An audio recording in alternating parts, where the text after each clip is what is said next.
I've had bad allergies ever since I was a kid living in Southern California. You don't even think of allergies in Southern California. And then I moved to the Midwest and things went nuts. And my allergies, itchy eyes, stuffy, plugged up nose, running, draining, making me cough because I was gagging so much, ears feeling like I'm in a bucket, plugged up, full. Itchy eyes. Did I mention itchy eyes? I just want to claw out my eyeballs. Every time I walk out in the bright sunshine, I can't see anything because my eyes are watering. My nose would get red. It'd be so swollen up. I really wish that I would have gone to a primary care provider that actually understood allergies, because I never even found out that people have seasonal allergies until I was a nurse. And that's when I discovered things like antihistamines and medications used to treat seasonal allergies. Now granted, once I cleaned up my diet, my allergies have gotten quite a bit better, but I still do have allergies. So I've begun to track on different weather apps and the Weather Channel. They have pollen counts for your area. So right now, where I'm at, the evergreen trees are pollinating. And I have a lot of patients in the last 2 weeks coming in who think they have bronchitis or sinus infections, but it's just allergies. And they get it every year at the same time. It's bad.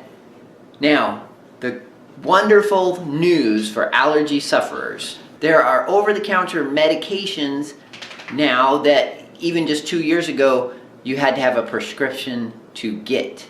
Now you can buy steroid nose spray over the counter, and it's cheapest at Walmart. At least that's what I found in this area. So shop around so that you're not paying $50 for something that you can buy at Walmart for $15. There are a lot of medications that are not yet over the counter that still work really great, and some of them have been getting cheaper. So things like Singulair, which was invented for asthma, works great for allergic rhinitis, which is runny nose, allergy, nose, sinus symptoms.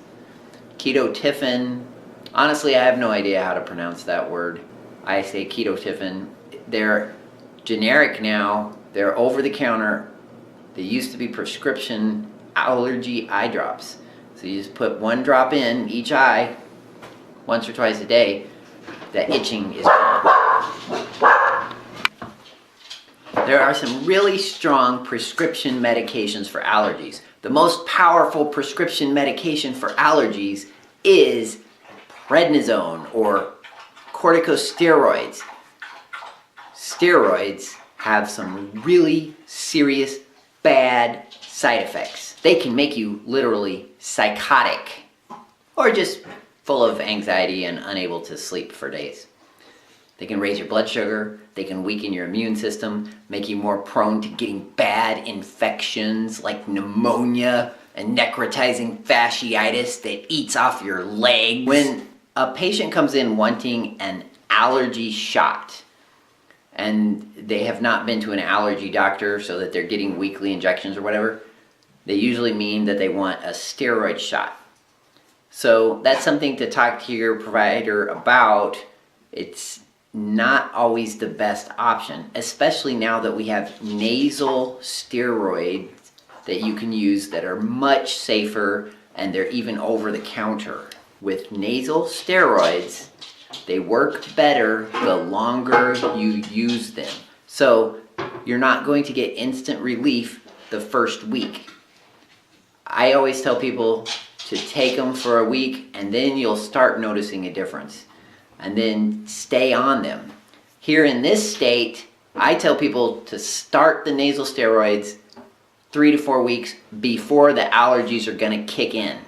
Problem is, you never really know when that's going to be. So, for example, I was caught unaware that the evergreen trees were going to be pollinating right now. I was expecting another month free of allergies before I needed my nasal cord. If you are rich and have really great health insurance, you might try immunotherapy. Actually go to an allergy clinic where they test you to find out what you're allergic to, and then there's treatments where they give you a prolonged series of injections, and there's other ways of doing it now where they desensitize you to whatever you're allergic to. Sinus rinses. Okay, before I really discovered Nasacort, actually before it went over the counter, and Flonase or Rhinocort and the nasal steroids, before they got super popular, I was a big fan of sinus rinses because that was the only way that I could breathe at night. And I've tried a variety of concoctions with them, but once I started using a nasal steroid, and then after that, once I discovered Astelin, which is another nasal spray, and Singular, which is a pill that has very little side effects besides occasional hallucinations, which is kind of fun unless they're axe murderer hallucinations. Sinus rinses kind of went away, but for some people, if the sinus pressure is so intense and it's progressing and getting worse instead of better, sometimes rinsing your sinuses may help. You want to make sure you use super clean water, like distilled water, so you don't get strange infections. I don't know what else I was going to say. Sinus rinses, if you do it correctly, doesn't really hurt because you put a little bit of salt in with the water, you get it to the right temperature. It's not that painful, but it's extremely messy. I always tell people to just do it in the shower. Otherwise, it's going to be a mess everywhere. Okay, that about sums up